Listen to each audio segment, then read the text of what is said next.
The big lie being told by the former president and many Republicans who fear his wrath is that the insurrection in this country actually took place on Election Day, November 3rd, 2020. Think about that. Is that what you thought? Is that what you thought when you voted that day? Taking part in an insurrection? Is that what you thought you were doing?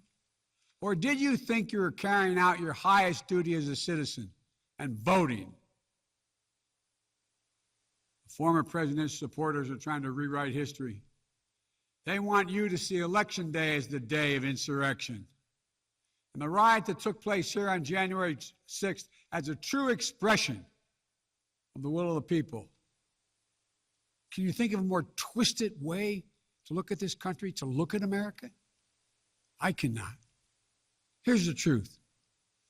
The election of 2020 was the greatest demonstration of democracy in the history of this country. More of you voted in that election than have ever voted in all of American history. Over 150 million Americans went to the polls and voted that day. In a pandemic, some at great risk to their lives. They should be applauded, not attacked. Right now, in state after state, new laws are being written, not to protect the vote, but to deny it. Not only to suppress the vote, but to subvert it. Not to strengthen and protect our democracy, but because the former president lost, instead of looking at the election results from 2020 and saying they need new ideas or better ideas to win more votes, the former president and his supporters have decided the only way for them to win is to suppress your vote and subvert our elections. It's wrong. It's undemocratic. And frankly, it's un-American. The second big lie being told by the former president and his supporters is that the results of the election of 2020 can't be trusted. The truth is that no election in American history has been more closely scrutinized or more carefully counted. Every legal challenge questioning the results in every court in this country that could have been made was made and was rejected. Often rejected by Republican-appointed judges, including judges appointed by the former president himself, from state courts to the United States Supreme Court. Recounts were undertaken in state after state. Georgia counted its results 3 times, with 1 recount by hand. Phony partisan audits were undertaken long after the election in several states. None changed the results.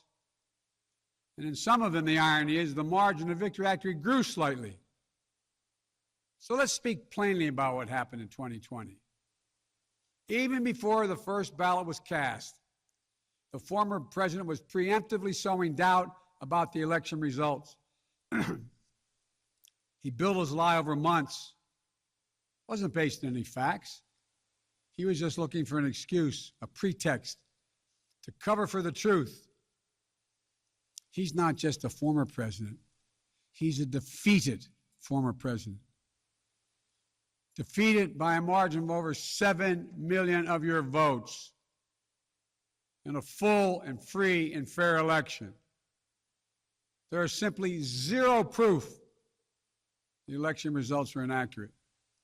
In fact, in every venue where evidence had to be produced, an oath to tell the truth had to be taken, the former president failed to make his case. Just think about this. The former president and his supporters have never been able to explain how they accept as accurate the other election results that took place on November 3rd. The elections for governor, United States Senate, House of Representatives. Elections which they closed the gap in the House. They challenged none of that. President's name was first. Then we went down the line. governors, senators, House representatives. Somehow those results are accurate on the same ballot.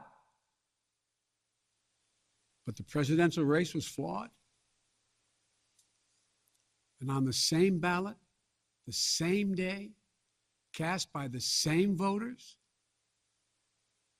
the only difference, the former president didn't lose those races. He just lost the one that was his own.